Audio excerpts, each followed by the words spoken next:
Aujourd'hui, je reçois beaucoup de questions. Des gens ils me disent, est-ce que tu fais encore les 5 prières? Est-ce que ceci? Tu penses que le Coran, c'est encore la parole d'Allah? Et en fait, je ne réponds pas à ces questions-là. Pour la simple et bonne raison que je dis et je ne cesse de répéter que pour moi, l'islam n'est pas une religion. Alors, il y a beaucoup de gens qui, parfois, viennent et je peux tout à fait comprendre. Ils disent, mais moi, je t'ai entendu dire ça. Une fois, je t'ai entendu dire ça à la mosquée une fois et maintenant, tu dis le contraire. Bah oui, ça peut arriver.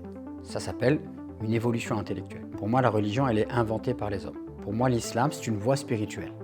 D'accord? Moi, je crois en Dieu. Je pense que se rapprocher de Dieu, ça passe par le fait de se rencontrer soi-même. Et non, vous ne rêvez pas, c'est bien moi. Ça fait très longtemps que je ne m'étais pas exprimé sur cette chaîne. J'avais disparu. Et là, je réapparais.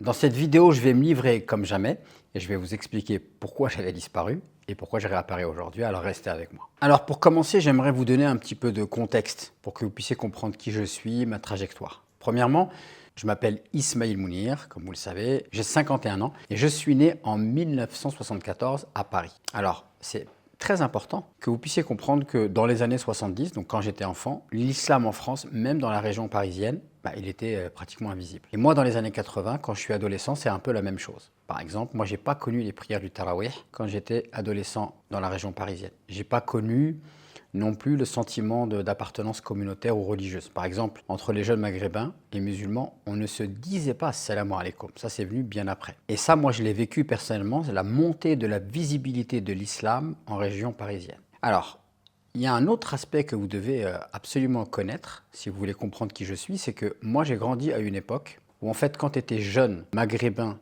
issu de l'immigration, tu pouvais vivre une forme de complexe d'infériorité. Et moi, ça, je l'ai connu. Les gens qui sont de la génération d'avant moi, c'était des gens qui pouvaient se teindre en blond ou se défriser les cheveux pour se sentir mieux acceptés. On a connu la génération SOS Racisme, qui quelque part poussait les jeunes maghrébins à prendre une position victimaire. Je me rappelle aussi donc que, à titre d'exemple, si on sonnait à la maison, mon père écoutait de la musique arabe, il écoutait Kulthum. Eh bien, avant d'aller ouvrir la porte, j'allais éteindre la musique parce que j'avais honte de cela. Alors moi, j'avais une particularité, c'est que quand j'étais jeune, en tant qu'enfant ou adolescent, je n'allais pratiquement jamais passer ces fameuses vacances au bled. Donc j'étais un petit peu coupé de ma culture. Et j'arrive vers l'âge de 18 ans, quand on commence à étudier la philosophie en terminale, eh bien avec un sentiment de ne pas me sentir pleinement français et de ne pas me sentir également pleinement arabe. Et puis alors l'islam, c'était presque inexistant dans ma vie. Donc je vais arriver à un moment donné avec ce complexe d'infériorité, cette question identitaire qui s'impose à moi avec force. Et je vais entamer une réflexion, une introspection. Je vais en sortir rapidement avec l'idée que je crois en Dieu, alors que j'avais flirté avec l'athéisme lorsque j'étudiais la philosophie en terminale, parce que mon prof était athée. Et puis aussi, je vais me poser la question de savoir, mais pourquoi je devrais être musulman? Juste parce que je suis né musulman? Non, je dois être musulman par conviction. Donc je me suis posé la question de savoir pourquoi je ne serais pas chrétien, juif, agnostique ou bouddhiste ou je ne sais quoi encore. Alors très rapidement, quand je vais décider de vouer ma vie à l'islam, d'ailleurs même moi j'ai connu l'islam et je recherchais des informations sur l'islam à une époque où l'internet n'existait même pas. Et donc pour info, la première fois que j'ai entendu parler d'internet, j'ai pas trop compris ce que c'était, il m'a fallu à peu près 1 an pour comprendre ce que c'est. Et puis par la suite, quand il va y avoir des sites internet musulmans, eh bien je vais tout lire parce qu'en vérité il n'y en avait pas beaucoup. Donc à cette époque-là, quand on recherche de l'information sur l'islam, en fait c'est compliqué d'en trouver. Mais il y a une nouvelle donne, c'est qu'il y a des jeunes qui ont étudié en Arabie Saoudite et qui reviennent en France. Et ils parlent le français. Et moi, ce qui m'impressionne, c'est qu'ils parlent le français, mais ils sont aussi capables de parler l'arabe littéraire. Et ils sont capables de citer des versets du Coran et de les traduire. Donc là, forcément, eh bien, ça va me parler, ça va me toucher. Et sans le savoir, je vais suivre la voie qu'il nous propose, en pensant que c'est l'islam authentique, l'islam dans sa pureté, alors qu'en fait c'est une lecture parmi différentes lectures de l'islam, et c'est la lecture de l'islam qu'on trouve en Arabie Saoudite, donc c'est ce qu'on appelle le salafisme ou le wahhabisme. Ça va avoir des conséquences extrêmement importantes, puisque je vais décider de complètement changer ma manière de m'habiller. Je vais m'habiller de manière traditionnelle avec un khamis, donc la robe longue. Je vais vendre mes affaires. Je vais commencer à me laisser pousser une barbe, je vais avoir une barbe hirsute. Je jouais de la musique, je vais arrêter la musique, je vais vendre tous mes disques. Je vais prendre la décision de quitter la France, parce que je vais considérer que je ne peux pas vivre ma religion en France. Donc je vais faire la hijra, je vais aller au Maroc. Je vais me marier avec une femme avec laquelle j'aurais pu discuter que 15 minutes, en pensant que c'est comme ça qu'on doit faire les choses en islam. Je vais avoir 2 enfants avec elle. Et je vais me retrouver dans une situation économique, sociale très compliquée.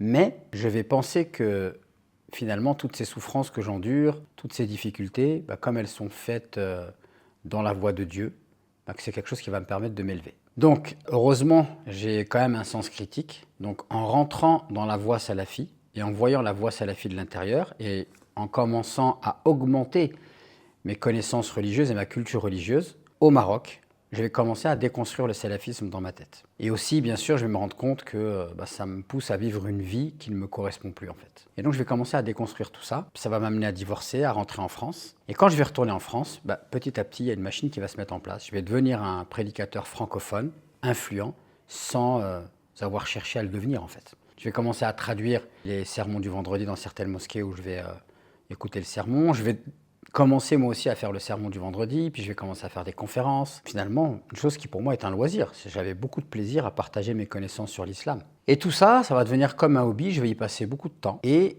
ça va s'accentuer. Du coup, comme je donne des conférences, il faut que moi aussi, ma culture islamique et mes connaissances ne cessent de s'approfondir.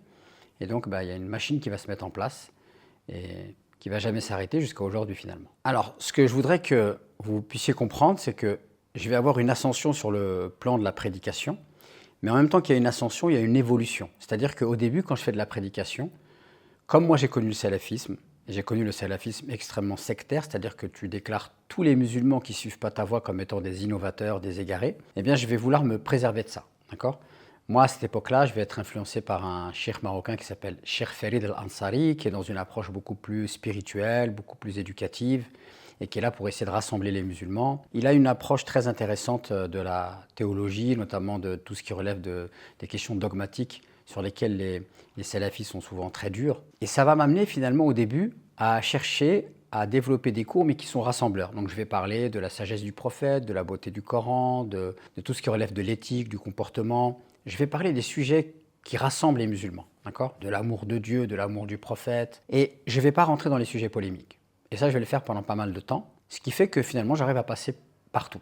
Je suis invité dans des mosquées qui sont gérées par le consulat du Maroc, au consulat d'Algérie, par des mosquées qui sont gérées par les gens de l'UOIF. Je suis invité un peu partout parce que j'ai ce discours rassembleur. Et je pense que ce qui me différencie à l'époque, c'est certains dons pour faire passer les messages avec sagesse, avec profondeur, avec douceur. Puis je suis novateur. Je me rappelle que je faisais des conférences où je rédigeais des poèmes sur une thématique. Et après, je donnais le poème aux gens et je leur expliquais la conférence. J'avais vraiment l'envie d'essayer d'être ludique, d'être attractif et de ramener la question du sens et de l'esthétique de l'islam au centre. Mais, qu'est-ce qui va se passer ? Il va se passer que, quand tu fais de la prédication, tu es confronté à beaucoup de questions. Et là, je me rendais compte que si je répondais en fonction de ce que je connaissais moi, j'allais mettre les gens dans la difficulté. Je vais vous donner un exemple. Quand un jeune vient et te dit voilà, moi, j'aimerais bien faire le Jumu'ah. J'ai lu dans les livres de fiqh que si tu rates 3 Jumu'ah, c'est très grave. Mais moi, si je fais le Jumu'ah, je vais être viré de l'école. Effectivement, si on est dur sur ces questions-là, il n'y a plus aucun jeune musulman en France qui va pouvoir faire des études. Et là, en fait, je me suis rendu compte que les savants musulmans qui ne sont pas en France, ils ne se rendent pas forcément compte de ces difficultés. Et là, ça va me rapprocher des théologiens qui sont en France et qui, eux, ont conscience des difficultés et qui ont développé un fiqh beaucoup plus souple, qui vont beaucoup plus vers la facilité et qui remettent les priorités à leur place. Donc ça va me faire beaucoup évoluer intellectuellement parlant. Notamment, je vais rencontrer Cheikh Mohamed Bajrafil, avec qui je vais pouvoir avoir des discussions. Ça va être très enrichissant. Ensuite, ce qui va se passer, c'est que ça va m'ouvrir finalement à un autre son de cloche, une autre lecture, une autre approche de l'islam. Et donc, du coup, je vais commencer à approfondir toutes les questions de jurisprudence jusqu'à être en mesure d'aborder ces questions-là dans les mosquées et à commencer à faire un gros travail de démystification. Ça va m'amener forcément beaucoup d'animosité, mais ça va m'amener aussi beaucoup de reconnaissance et c'est là que je vais commencer à faire des émissions de télé, des émissions de radio. Alors, il y a un moment charnière, c'est 2014. Déjà en 2014, j'ai 40 ans. Je publie mon premier livre. Je me marie avec ma femme Aïcha qui va être une union déterminante dans ma vie parce qu'elle va me permettre de me sublimer dans mon travail, elle va m'accompagner, elle va me propulser. En 2014, je démissionne de mon travail et je décide de mettre toute mon énergie, tout mon focus sur mon travail de prédication, de recherche sur la théologie, de formation. Et je vais même lancer une plateforme de formation qui s'appelle l'Institut Amin. Ça va marcher.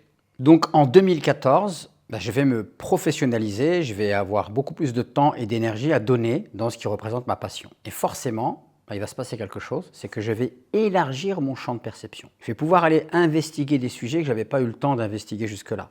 Je vais élargir mes sources. Je suis aussi à un âge où on est beaucoup plus mature et je considère que la vérité n'a pas peur de l'examen. Par exemple, la question du voile, moi on m'a toujours dit que le voile en islam c'est presque un pilier, c'est une obligation, c'est indiscutable. Et moi, j'avais entendu des avis contraires, j'avais entendu des sons de cloche différents.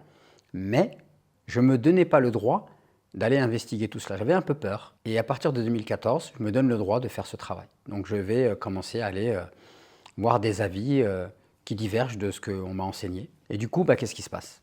Quand tu élargis ton champ de perception, eh bien, tu peux faire évoluer ta perception des choses, tu peux faire évoluer tes avis. Alors il y a beaucoup de gens qui parfois viennent et je peux tout à fait comprendre. Ils disent mais moi je t'ai entendu dire ça une fois, je t'ai entendu dire ça à la mosquée une fois et maintenant tu dis le contraire. Oui, ça peut arriver. Ça s'appelle une évolution intellectuelle. D'ailleurs, j'ai publié 3 livres. J'ai publié un livre en 2014, Consumérisme et valeurs de l'islam. Et dans ce livre-là, j'ai une posture dans laquelle j'ai une approche de l'islam qu'on appelle l'approche apologétique. C'est-à-dire que je considère que l'islam est parfait et j'utilise l'islam pour critiquer la société de consommation. En 2020 ou 2021, je publie un autre livre qui s'appelle « Croire en Allah, c'est croire en soi ». Et là, on peut voir qu'il y a une évolution intellectuelle, il y a une trajectoire. Dans ce livre-là, j'essaie de réconcilier ce que j'appelle le développement personnel avec les sciences religieuses, et j'appelle ça le développement spirituel. Donc là, il y a la tentative d'intégrer des choses qui sont extérieures à l'islam pour apporter plus de lumière. Et après, en 2024, je publie un autre livre qui s'appelle « Libérez votre islam ». Et là, clairement, il y a une critique de certaines lectures de l'islam et une invitation à revenir au Coran, à la source, pour pouvoir comprendre la réalité du message de l'islam. Et notamment, je me propose dans ce livre de parler de 2 questions qui, à mon sens, sont essentielles. La question de la femme et la question de l'altérité, c'est-à-dire comment on considère ceux qui ne sont pas musulmans. Est-ce qu'on les envoie tous en enfer? Une vraie question. Quand on appréhende en fait ma trajectoire à travers ces 3 livres, eh bien on voit qu'il y a une évolution et je pense que c'est tout à fait naturel.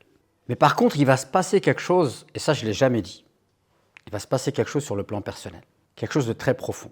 C'est que pour la première fois en fait, à partir de l'âge de 40 ans, quand je vais intégrer l'analyse historico-critique dans ma compréhension de l'islam, que je vais me remettre à étudier les travaux de Mohamed Harkoun, par exemple, que je vais considérer que les orientalistes ils ne disent pas forcément que des bêtises et que dans leurs travaux, il y a des choses intéressantes à aller appréhender, et bien là, je vais vivre une forme de dissonance parce que, en fait, je suis connu sur la place publique pour tenir une forme de discours et intérieurement, je sens que je commence à bouillonner, à bouger. Et donc là, à un moment donné, je vais avoir besoin de me retirer. Alhamdulillah, je suis bien entouré, j'ai ma femme avec qui je peux tout partager. Elle est là, elle m'épaule, elle me comprend, elle m'écoute. Mais je suis vraiment profondément en fait en quête de quelque chose et me sens instable quelque part, dans le sens que ça devient difficile pour moi d'assumer tout ce que j'ai pu dire par le passé, sachant qu'aujourd'hui je sens que je suis en train de bouger, je ne sais pas quelle direction ça va prendre. Alors il y a un aspect qui est très intéressant, c'est que dans mon parcours, ça fait un moment déjà que je suis très intéressé, j'ai beaucoup d'appétence pour la psychologie, le coaching, la thérapie, la philosophie aussi, l'anthropologie. Et donc, toutes ces sciences humaines que j'utilise pour essayer de mieux me comprendre, pour mieux comprendre l'être humain, et être plus impactant dans la manière de l'aider à se libérer, eh bien, je fais un gros travail d'introspection sur moi. Donc ça m'aide. J'ai des certifs en coaching et je me dis, je vais devenir coach spirituel. Et je vais arrêter de parler de théologie. Et pendant un moment, je vais faire comme ça le zigzag. Des fois, je vais arrêter de parler de théologie, puis après, je vais revenir pour en parler, mais avec une approche un peu plus critique, pour aider les gens en fait à sortir des pièges de la théologie rigide, celle où en fait le musulman, il ne vit qu'à travers la peur de Dieu, il ne vit qu'à travers un sentiment de culpabilité, il a que du halal haram, il vit une espèce de schizophrénie, tout ça, j'en ai parlé dans de nombreuses vidéos. Et puis il y a des moments où je me dis non, ça ce point religieux, il faut absolument que j'en parle, donc je parle pour le déconstruire, je parle du consensus par exemple, je parle de l'apostasie. Est-ce que vraiment en islam on considère que celui qui veut quitter la religion, on doit le tuer? Et je vais faire un zigzag comme ça, je pense que je vais brouiller les pistes à un moment donné, mais j'étais sincère parce que je me cherchais, et puis à un moment donné carrément je vais décider de prendre de la distance et je vais carrément arrêter ma chaîne YouTube. Et je vais proposer dans un premier temps une formation, c'est du coaching de groupe, comment passer d'un islam rigoriste, sectaire, idéologique, à un islam spirituel, centré sur l'amour. Et puis après, carrément, donc, je vais mettre au point une méthode de coaching one-to-one qui s'appelle Renaissance. Et cette méthode-là, en fait, elle est le fruit de ce que moi j'ai vécu, c'est-à-dire plusieurs fois dans ma vie, j'ai connu un cadre que j'ai déconstruit et qui m'a permis de renaître différemment. Et c'est ce que je propose aujourd'hui, c'est-à-dire un accompagnement one-to-one dans lequel, en fait, j'aide les gens qui ont connu un rapport à la religion qui les a enfermés, qui les a coupés d'eux-mêmes. Et à un moment donné, quand ils acceptent de s'interroger et qu'ils acceptent de remettre en cause certaines croyances, certaines choses, en fait, il y a une espèce de flou, il y a une espèce de vide, c'est vertigineux. On a besoin de se reconstruire même de manière identitaire. Il y a quelqu'un qui m'a dit un jour, quand je l'ai accompagné, il m'a dit « Je ne sais pas, tu te rends compte la difficulté que ça a été pour moi de venir vers toi et de me faire accompagner. » Il m'a dit « Entre le moment où j'ai entendu parler de toi et le moment où j'ai décidé de prendre le coaching, alors que j'avais envie, il m'a fallu 1 an. » Parce qu'en fait, ma vie, je l'avais construite sur cette identité du musulman orthodoxe qui avait une barbe, qui allait à la mosquée, qui faisait un certain nombre de choses, qui avait une manière de s'habiller. Et là, en fait, tout était en train de partir en éclats. Et je me suis senti fortement ébranlé dans mon identité. Je ne savais plus qui j'étais. Et j'avais peur de partir à la découverte de qui je suis. Et j'étais complètement perdu.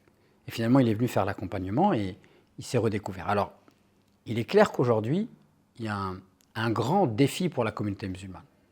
Puisque le musulman, il est pris entre 2 grandes tendances. Une tendance, la tendance que j'appelle moi les apologétistes, c'est-à-dire ceux qui considèrent que l'islam est parfait, il n'y a rien à remettre en cause, même dans le patrimoine. Et puis ceux qui sont finalement leurs opposés, c'est-à-dire les apostats qui vont considérer que tout ce qui vient de la culture arabo-musulmane est obscur. Et je pense que c'est extrêmement dangereux. Pourquoi ? Parce que d'un point de vue anthropologique et psychologique, il n'y a aucun être humain qui se construit et qui trouve sa quiétude, qui trouve sa plénitude en étant en conflit avec sa culture. Je pense que la bonne posture, c'est la capacité en fait à faire le tri et à être critique vis-à-vis de sa culture. C'est pour ça que je dis une chose, et je sais que ce que je vais dire là, c'est difficile à comprendre. Et d'ailleurs, j'ai lu il n'y a pas très longtemps un article en neurosciences qui disait qu'il faut avoir un certain âge pour être capable de construire une réflexion avec parfois 2 idées qui sont contradictoires. Plus tu es jeune et plus ton cerveau il va avoir tendance à te faire switcher, c'est soit l'une, soit l'autre. Et c'est pour ça qu'aujourd'hui, je répète souvent, je dis, moi aujourd'hui, je suis autant islamophile qu'islamo-critique. Je suis islamophile parce que je sais que les musulmans et la civilisation arabo-musulmane, elle a fait de grandes choses, elle a fait de belles choses, sans tomber dans l'apologie. Bien sûr que quand on parle de l'âge d'or de l'islam, on peut être aussi parfois dans l'exagération, mais il y a eu des belles choses. D'accord ? Ça a été reconnu. D'ailleurs, Mohamed Harkoun, sa thèse de doctorat, c'est sur ça. C'est sur l'humanisme de l'islam. Ça ne l'a pas empêché par la suite d'être très critique après. Donc, islamophile et islamocritique, être capable de voir ce qui dysfonctionne. Et aujourd'hui, c'est clair que dans le discours des musulmans, dans la manière dont on aborde certaines questions, la question de l'esclavage, la question de la femme, la question de l'altérité, le rapport aux sciences profanes, etc., il y a plein de choses qui seraient discutables. Et je suis donc aujourd'hui autant islamophile qu'islamo-critique. Et ça, c'est extrêmement important à comprendre. Alors, il y a un autre aspect que j'aimerais partager avec vous, dont j'ai très peu parlé, c'est que durant cette période aussi, parce que ça, c'est important à comprendre, quand vous êtes un personnage qui prenait la parole en public, il y a la posture que vous avez, l'image que vous renvoyez et les réalités de ce que vous vivez. Et moi, à un moment donné, j'ai connu le diabète. Et quand j'ai connu le diabète, en pleine période du Covid. En fait, je pense que le Covid m'a terrassé parce que j'étais diabétique et je n'en avais pas encore conscience. Je suis parti dans une clinique, j'ai fait un jeûne hydrique de 21 jours et j'ai eu la sensation que en fait, le diabète, c'était du passé. Le problème, c'est qu'il est revenu après. Et il est revenu beaucoup plus fort. Et aujourd'hui encore, je suis en train de me battre contre le diabète, mais ça va beaucoup mieux. Et je voulais vous dire que, en fait, durant cette période-là, en même temps que j'étais en crise et que je me cherchais et que j'étais en train d'aller vers un chemin, j'avais ce problème à gérer. Et ce problème à gérer m'a demandé parfois d'être dans une forme de retrait, de solitude. Mais sincèrement, je pense que quand on sait apprécier les épreuves de la vie, très souvent, les épreuves qui nous bousculent fortement, les épreuves, et je suis sûr que vous aussi, vous vivez des épreuves, eh bien écoutez ce que je vais vous dire. Si vous savez accepter les épreuves et si vous savez être dans la résilience, vous allez vous rendre compte que les épreuves les plus difficiles sont celles qui vous permettent le plus d'upgrader sur le plan humain. Et le fait de progresser humainement, c'est ce qui a le plus de valeur dans la vie. D'ailleurs, j'aimais beaucoup cette phrase de quelqu'un qui disait « Celui qui t'a devancé dans le din », alors moi je ne traduis pas le din par religion aujourd'hui, mais je dirais celui qui t'a devancé dans le din, certains diront religion, il t'a devancé en toute chose. Eh bien, la vraie phrase en entier, c'est celui qui t'a devancé dans le domaine de l'éthique, du comportement, il t'a devancé en din. Et celui qui t'a devancé au niveau du din, il t'a devancé en toute chose. Donc c'est ça en fait, quand vous progressez sur le plan humain, quand vous êtes en train de vous enrichir, quand vous êtes en train de vous élever, quand vous êtes en train de vous soigner aussi. Parce que derrière tout ça, il y a mes traumatismes, il y a mes croyances limitantes, il y a mes peurs. Et tout ce cheminement-là, en fait, eh bien, il se fait à travers les épreuves de la vie. Quand on sait les accepter, quand on sait les recevoir, et quand on sait faire ce qu'il faut pour les transcender et les dépasser. Aujourd'hui, je reçois beaucoup de questions. Des gens ils me disent, est-ce que tu fais encore les 5 prières? Est-ce que ceci? Est-ce que tu penses que le Coran, c'est encore la parole d'Allah? Et en fait, je ne réponds pas à ces questions-là. Pour la simple et bonne raison que je dis et je ne cesse de répéter que pour moi, l'islam n'est pas une religion. Pour moi, la religion, elle est inventée par les hommes. Pour moi, l'islam, c'est une voie spirituelle. D'accord? Moi, je crois en Dieu. Je pense que se rapprocher de Dieu, ça passe par le fait de se rencontrer soi-même. C'est Rumi, le grand mystique, qui dit que celui qui ne s'est pas rencontré soi-même, eh bien, il ne peut pas rencontrer Dieu. D'accord? Donc, moi, je considère que l'islam est une voie spirituelle.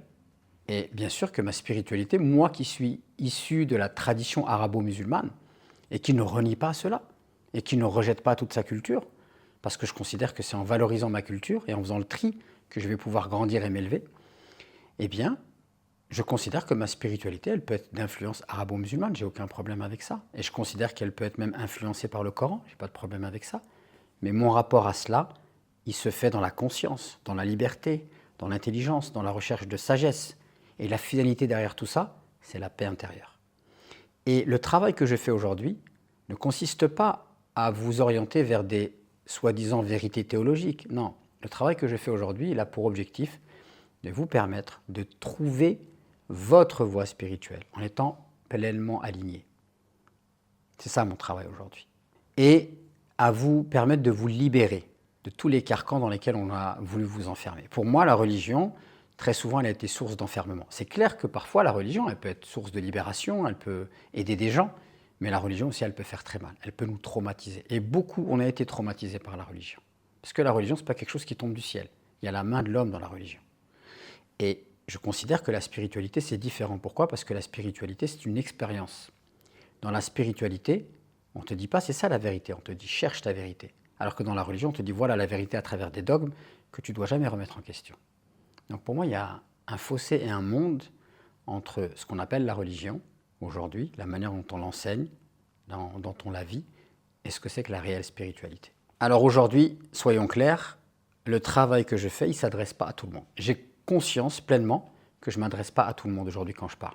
Je m'adresse à des gens qui ont commencé, à cause des souffrances qu'ils ont vécues à travers la religion, commencé à déconstruire, commencé à interroger leur éducation, leur culture, leur rapport à la religion. Et eux, donc, ils vont comprendre ce que je dis. Et il est évident que quand tu commences à faire ce travail, tu vas traverser ce que j'appelle une zone de turbulence. C'est extrêmement déstabilisant. Et on ne peut pas l'éviter. D'ailleurs, le problème, ce n'est pas d'entrer dans cette zone de turbulence. Le problème, c'est d'y rester et de ne pas arriver à en sortir. Donc si vous traversez cette zone de turbulence, accepter d'entrer dans cette zone de turbulence pour pouvoir la traverser et en sortir, c'est très constructif parce que derrière la zone de turbulence, c'est là que vous allez trouver votre lumière, c'est là que vous allez trouver votre alignement, c'est là que vous allez pouvoir reconstruire votre identité. Et c'est en ça que consiste mon travail aujourd'hui. Donc sachez que tout ça, moi j'ai déjà vécu. Je me rappelle par exemple que lorsque j'étais en mode salafi, alors vous savez que moi j'ai connu une période dans ma vie où j'aimais énormément la musique, j'aime toujours la musique, mais quand j'étais jeune j'aimais énormément la musique. Quand je suis devenu salafi, on m'a dit que c'était illicite, donc j'ai arrêté d'écouter de la musique. Mais un jour, je quitte un village ou un endroit où j'apprends le Coran par cœur, je dois aller dans une grande ville, je dois aller à Agadir. Et je monte dans un bus, et dans le bus il y a la radio. Et à la radio, il passe une chanson d'un chanteur que j'aime beaucoup qui s'appelle Prince. Et il passe une chanson de jazz, enfin c'est une chanson un peu jazzy et tout, douce. Je monte dans le bus, je la connaissais la chanson, mais ça m'a reconnecté à des émotions, j'ai eu des frissons dans tout mon corps. Et là je me suis dit, mais attends, comment ça se fait que je vibre comme ça par rapport à cette musique, que ça m'apaise, que je trouve ça beau, mon âme trouve cette musique belle, et ce serait interdit par Dieu? Et ça m'a profondément perturbé. Et ensuite, quand j'ai commencé à déconstruire le salafisme, j'ai considéré que, en étudiant certains avis théologiques, qu'en fait, en vérité, la musique, elle n'est pas interdite en islam. Même les instruments de musique ne sont pas interdits. Il y a beaucoup de savants qui ont débattu de cela. Même si, effectivement, il existe un avis chez les orthodoxes que l'islam interdit les instruments de musique, mais c'est fortement discutable. Il y a plein de gens qui l'ont discuté. Et même après avoir déconstruit ça, j'ai éprouvé les plus grandes difficultés à écouter de la musique sans culpabilité. Quand j'écoutais de la musique, je ressentais une forme de culpabilité. Alors que la réalité, je pense que moi, Ismaïl, je suis quelqu'un pour qui la musique est très importante. La musique, pour moi, c'est quelque chose d'important dans ma vie. Aujourd'hui, j'en écoute tous les jours et j'en écoute avec plaisir. Et je considère que ça nourrit mon âme. J'ai fait une vidéo dans laquelle j'avais dit que la musique est une prière. Alors, il y en a, ils ont bugué, mais je le pense sincèrement. Et vous voyez, en fait, quand tu déconstruis la religion, tu vas passer par une zone où tu vas être dans un vertige, dans un vide. Tu vas avoir du mal à savoir qui tu es. J'ai vécu la même chose avec la tenue vestimentaire. Quand j'étais salafi, je mettais un qamis, même quand j'étais en France. Quand j'ai déconstruit le salafisme, j'ai compris qu'il n'y a pas de vêtements islamiques. Tu peux mettre un costume, tu peux t'habiller comme tu veux. Mais j'avais tellement été biberonné à des choses, attention, il ne faut pas que ce soit moulant, etc., que quand je rentrais dans un magasin, je me rappelle une fois, c'était un hiver en France, et je suis rentré dans un magasin pour acheter un duffel coat. Et en fait, j'ai pris 2 tailles au-dessus. Et donc, quand tu prends un vêtement qui est 2 tailles au-dessus, je ne sais pas si vous imaginez le ridicule. Pourtant, c'est un duffel coat, mais j'avais l'impression que ça moulait. Donc, ça, c'est très important de comprendre qu'il est tout à fait naturel que quand tu étais dans une voie sectaire, rigide, quand tu déconstruis, tu passes par un moment de flou. Tu passes par un moment où tu te cherches. Tu passes par un moment où toi, tu aspires à d'autres choses, mais nerveusement, émotionnellement, tu es encore programmé dans l'ancien toi. Et là, tu vis une dualité qui est parfois destructrice. C'est pour ça qu'il y a pas mal de gens qui font marche arrière. Pourquoi ? Parce que l'ancien modèle, il est sécurisant. L'ancien modèle, l'ancien schéma, c'est quelque chose dans lequel tu te sens en sécurité. Quand tu commences à explorer autre chose, tu peux ressentir une insécurité. Et on le sait que le système nerveux, il risque de réagir. Donc, dans ces histoires de reconstruction, de déconstruction, il y a une dimension intellectuelle, certes, mais il y a aussi une dimension psychologique, une dimension qui relève des émotions, du système nerveux qui est extrêmement important. D'ailleurs, je me rappelle qu'un jour, il y a quelqu'un qui voulait discuter avec moi. C'est quelqu'un qui m'a connu quand j'étais salafi. Et lui aussi, donc il a été salafi sectaire. Lui, il est resté dans une forme d'islam très orthodoxe, mais en ayant pris de la distance avec le salafisme. Donc il est venu vers moi en me disant « C'est vrai, tu as raison, quand on était salafi, on a exagéré, etc. Mais là, toi, tu exagères, tu vas trop loin, la musique, le fait qu'on peut voter, etc. etc. » Et j'ai voulu discuter avec lui sur un plan rationnel, d'accord ? On a discuté de l'historicité du Coran, etc. Et en fait, je me suis rendu compte d'une chose, c'est qu'en fait, la discussion était tout simplement impossible. Pourquoi ? Parce que moi, je cherchais une discussion rationnelle. Et en fait, en face de moi, j'ai quelqu'un pour qui la lecture de l'islam qu'il a adopté, c'est son identité. Donc, quand je viens avec des arguments, il ne peut pas les recevoir uniquement sur le plan rationnel. Lui, il considère que je suis en train de remettre sa stature de professeur d'arabe, la manière dont il s'habille, la manière dont il mange, dont il part en vacances, tout. Je remets en cause sa personne.